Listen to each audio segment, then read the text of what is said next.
Assalamualaikum warahmatullahi wabarakatuh. Balik lagi di channel Zapa Tamu RDAY. Alhamdulillah atas ridha Allah Subhanahu wa taala dan karomahnya, doa dan aminnya anak-anak yatim RDAY Kandang B pimpinan Bapak Haji Dwi Susanto.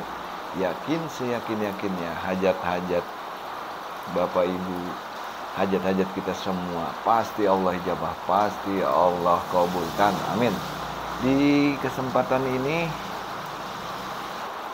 sahabat kita semua mungkin sudah tidak asing lagi, Bapak Haji Marco mau testimoni. Jadi nggak usah berlama-lama lagi, mari kita tonton.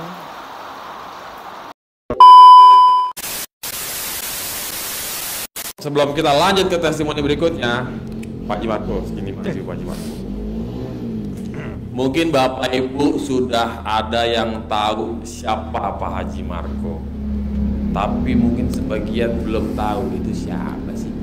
Nah, coba Pak Haji Marco perkenalkan Pak Haji Marco. Namanya udah jelas ya, Haji Marco. Pak Haji Marco tuh datang ke RDAY kapan?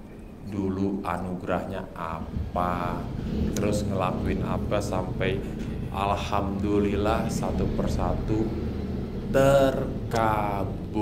Yang pasti hajat paling gedenya Pak Haji Marco yang saya tahu dulu dia mau jual penggilingan padi punya orang tua atau punya Pak Haji Marco? Saya sendiri. Punya Pak Haji Marco, dia punya penggilingan padi dijual seharga 1,7 miliar, nggak laku-laku bertahun-tahun, bahkan sampai 17 tahun datang ke RDAY. Silakan Pak Haji Marco ceritakan. Oke. Tepuk tangan dulu buat Bapak Haji Marco. Assalamualaikum warahmatullahi wabarakatuh. Buat teman-teman semuanya, baik ibu-ibu maupun bapak-bapak, yakin semua hajat-hajatnya Allah ijabah, Allah kabulkan. Amin. Kabul ya. Amin. Jadi saya ada sedikit cerita waktu pertama saya datang ke sini dalam keadaan apa ya, dibilang bilang nol juga nol. Jadi saya datang ke kandang tahun 2014. Desember tanggal 30. Jadi ini udah berapa tahun berarti Mas lagi? 9 ya? 9 tahun ya. Jadi pas besok mau tahun baru itu saya datang ke sini. Kebetulan kenapa saya datang ke sini? Sebelumnya saya datang kemana-mana dulu. Banten, Cirebon, Pamungkup sana, ke Bogor juga, Sukabumi juga Ibu. Tapi semuanya jong. Ketika saya ke sini, kenapa saya ke sini? Karena pas saya datang ke rumah saudara saya itu baru dapat hadiah dari jamaahnya RDAY yang mendapatkan terkabul. Jadi beliau itu memberikan kepada semua jamaah yang ada di kampung itu berupa uang 500.000, kain sarung, sejadah, dan baju koko. Saya tanya, itu berbuat kemana? Saya bilang itu ke Pak Haji Dwi di atas sana di daerah Cibuntu.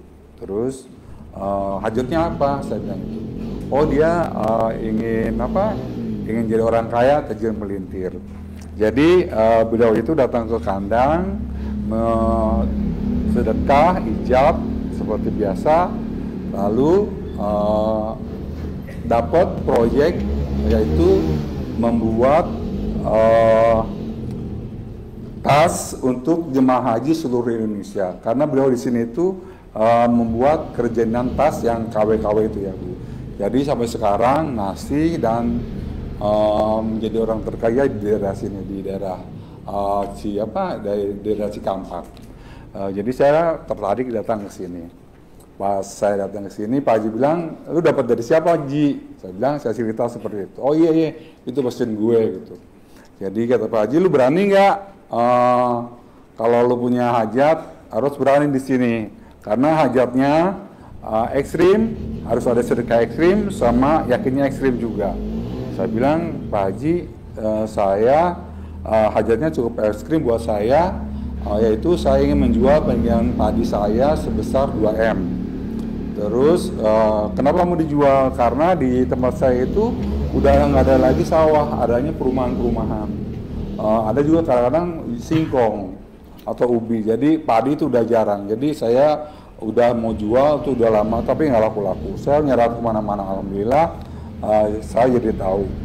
Terus Pak Haji bilang, Haji Marco berani nggak tahajud 7 bulan? Saya bilang tahajud 7 bulan, saya kadang tahajud 1 malam aja, besok paginya jam tahajud semalaman, besok paginya sholat subuhnya jam 7 lewat sampai nangis-nangis, oh, ya Allah, apa salah saya, ya Allah, tolong saya, ya Allah, nangis-nangis kayak gitu. Karena kata guru saya atau sahabat saya itu, kalau mau minta sama Allah harus nangis gitu. Jadi saya nangis-nangis. Tapi kata Pak Haji, jangan nangis, karena kalau itu minta sama Allah, kok udah tahu Allah gitu.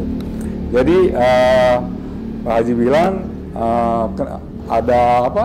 Ada sholat yang tertinggal, gunanya sholat tahajud itu 7 bulan. Karena selama ini kerjaan saya di hotel atau bartender di Hard Rock Cafe Jakarta.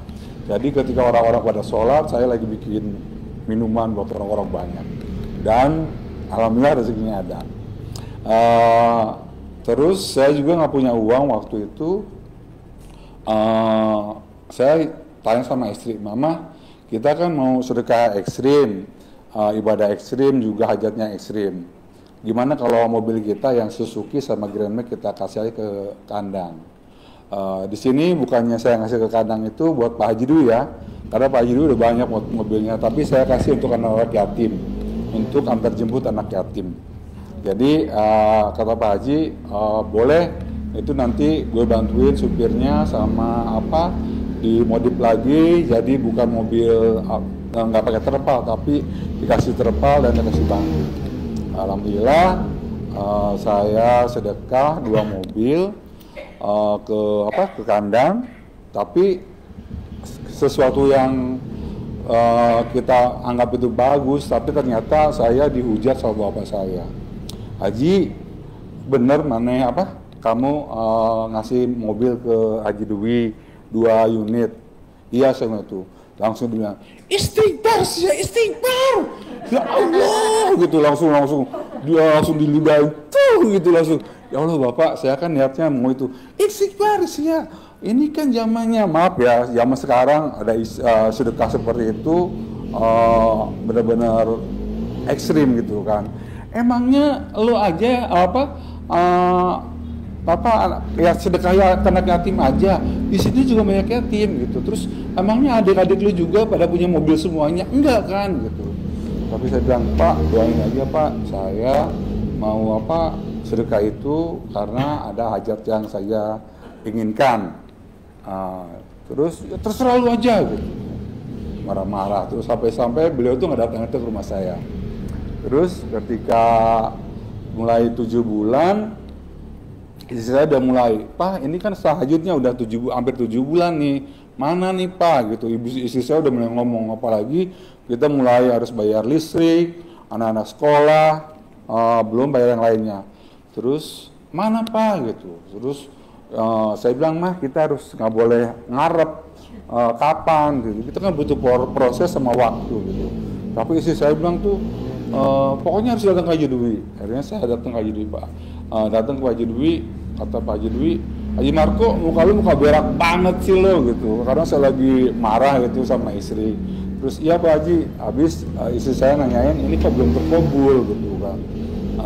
Karena ini udah hampir 7 bulan. Ternyata sama istri saya itu ditulis di kalender, Papa mulai tahajud tanggal bulan Januari sampai Idul Adha bulan 7 gitu kan. Sebetulnya saya itu udah mulai terkabul tuh ada. Yang terkabul itu sedikit-sedikit ada, misalnya kontrakan rumah saya penuh, terus hubungan saya sama anak dan istri juga baik. Itu udah mulai sedikit-sedikit terkabul ya, tapi istri saya itu pengen yang terkabul itu yang banyak gitu. Jadi kata Pak Haji, lu kalau misalnya perhitungan begini malah tambah jauh gitu, apa terobolnya.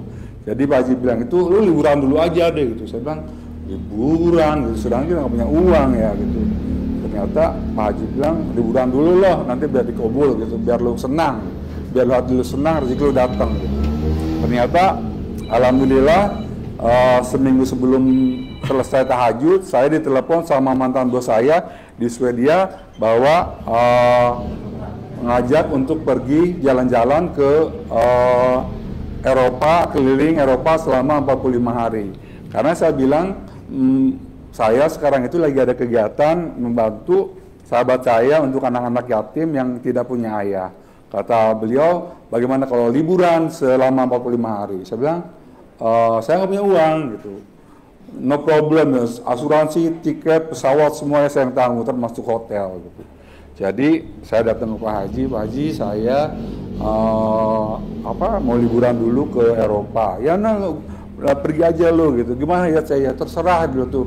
Ayat Allah terserah Allah aja kapan. Ternyata pas saya di Jerman seminggu kemudian saya sampai Jerman di Heidelberg, itu istri saya telepon. Saya bilang, Mama ini tahu nggak nih, Mama telepon jam berapa? Ini jam 2 malam gitu.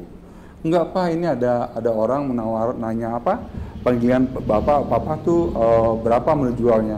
Saya bilang, Mah kasih tahu aja 2 miliar gitu. Terus istri saya bilang, Pak katanya nawar, bisa nggak 1,7? Yang 700 dibayar sekarang, sisanya kalau Papa pulang ke Indonesia.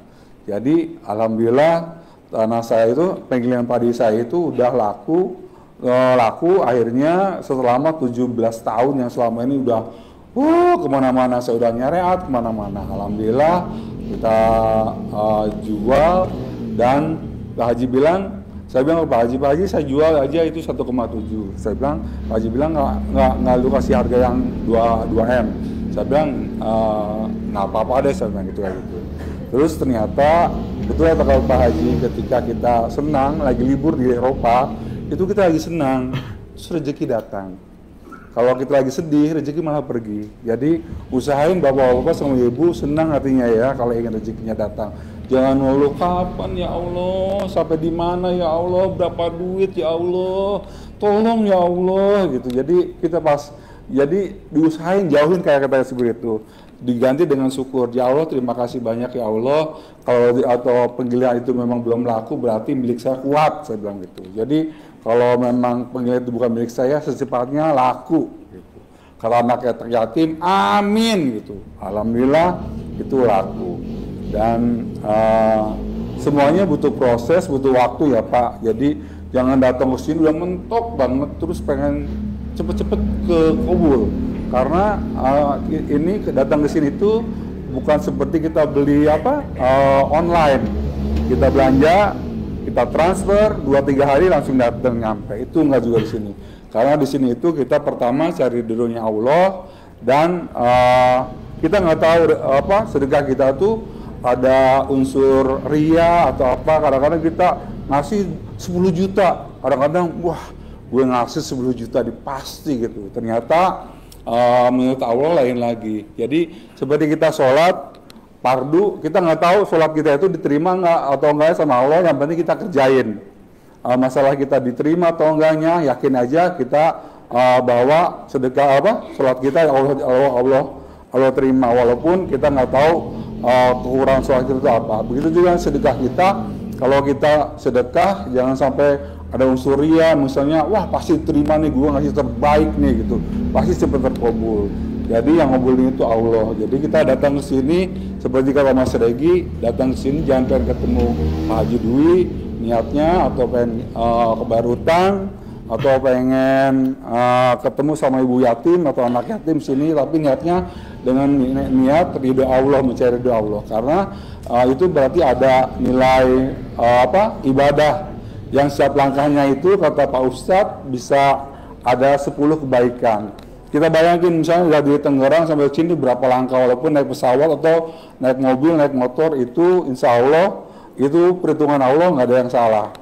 Itu dari saya, Alhamdulillah kalau Pak Haji bilang Haji Marco udah sekarang terkabul, alhamdulillah saya bilang udah terkabul dan sampai sekarang saya masih istiqomah di sini. Ketika saya udah terkabul itu lagi ke bapak saya ya. Bapak saya tahu kalau saya udah laku penggilingan langsung dia datang lagi ke rumah saya. Soan Haji itu penggilingan laku, iya Pak alhamdulillah 1,7. Soal bapak saya langsung bilang alhamdulillah gitu. Terus sekarang kamu masih apa? Masih ke kandang B, masih Pak gitu. Terus bapak saya bilang itu apa? Ya istiqomah aja ya Haji gitu. Tadinya kan astagfirullahaladzim, sadar mana sadar gitu. Istighfar gitu. Jadi sekarang itu pas datang ke kandang masih ke kandang Ji. Alhamdulillah Pak, alhamdulillah si Haji udah istiqomah gitu. Jadi nggak jadi buat bapak-bapak untuk ibu-ibu juga yakin bisa istiqomah dan bisa ngejalanin semua proses yang ada di kandang ini. Ibaratnya kata Pak Haji, kalau lu misalnya mau mancing ikannya pakai cacing, dapatnya ikan lele atau ikan buntut atau ikan betok. Tapi kalau misalnya pengen ikannya dapatnya ikan tuna atau ikan bawal atau ikan kerapu atau apa, pakai udang, jadi lebih mahal lagi.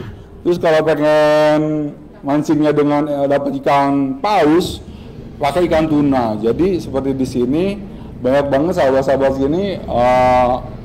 Pak Haji, saya udah ijab, udah kabul, pengen punya uang 10 miliar. Terus Pak Haji bilang, lu sedekah berapa ke yatim?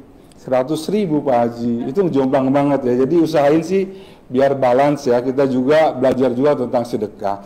Insya Allah masalah sedekah kita nggak ada yang namanya miskin orang ahli sedekah itu. Pasti Allah jamu dengan jamuan rezeki yang berlimpah, kesehatan, kebahagiaan, serta panjang umur. Jadi terima kasih.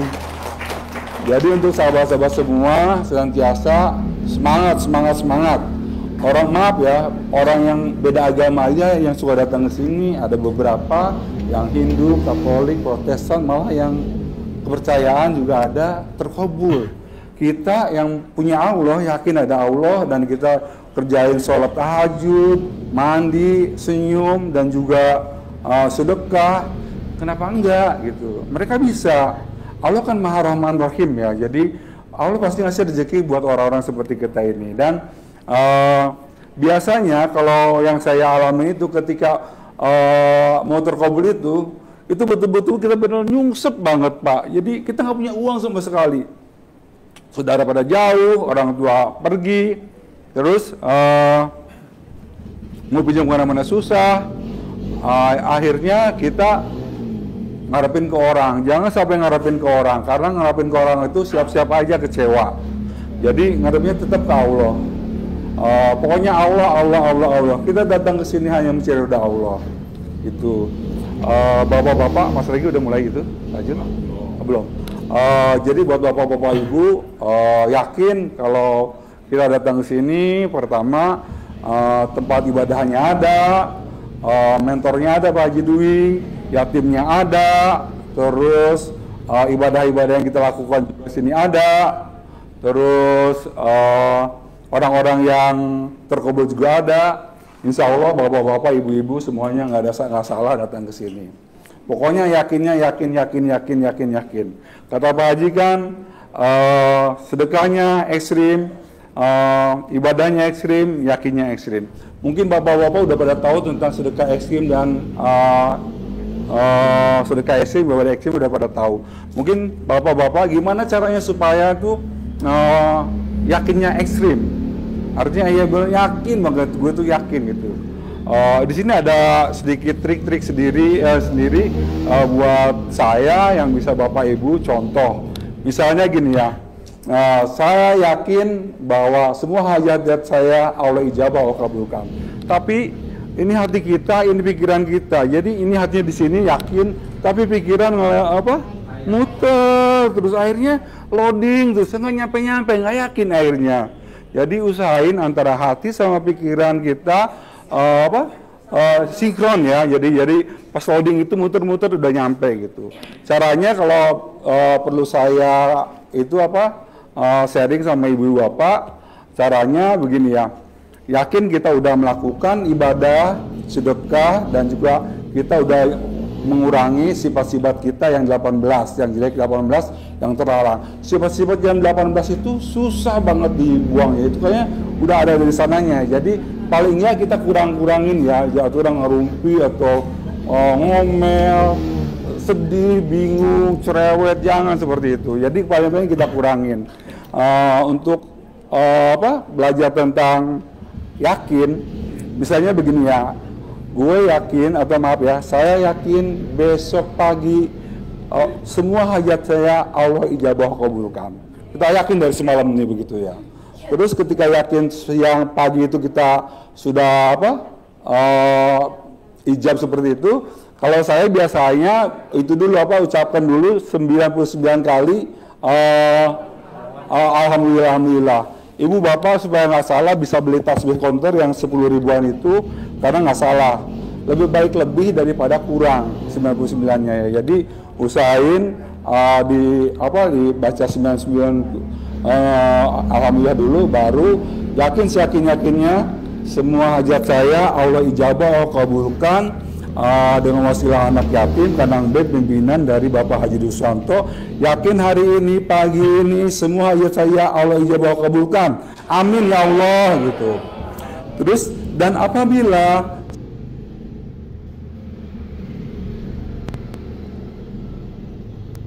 yang itu yakin saya baca lagi pas siangnya itu, yakin seyakin-yakinnya semua hajat saya Allah ijabah kabulkan. Dan masih anak yatim Kandang B pimpinan dari Bapak Iswanto, itu untuk siangnya. Ternyata siang juga kita belum itu, tapi kita yakin terus, harus yakin. Kita baca lagi 99 lagi, masih ada sore. So, yakin sore ini Allah datangkan rezeki yang berlimpah barokah halal, manfaat gitu, yakin gitu. Ternyata masih aja belum. Masih ada nanti malam yakin seyakin-yakinnya malam ini saya ijabah dikabulkan sama Allah.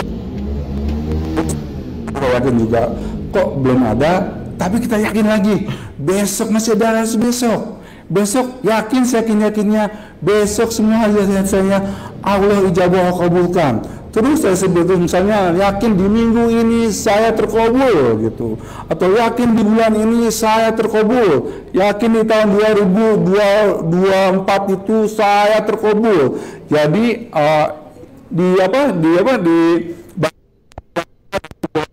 diri bahwa kita itu ibadah, sedekah udah, dan kita lakuin juga semua yang yang hal-hal yang buruk misalnya jauhin dari sifat yang 18. Jadi harus yakin ya Pak, karena kalau kita capeknya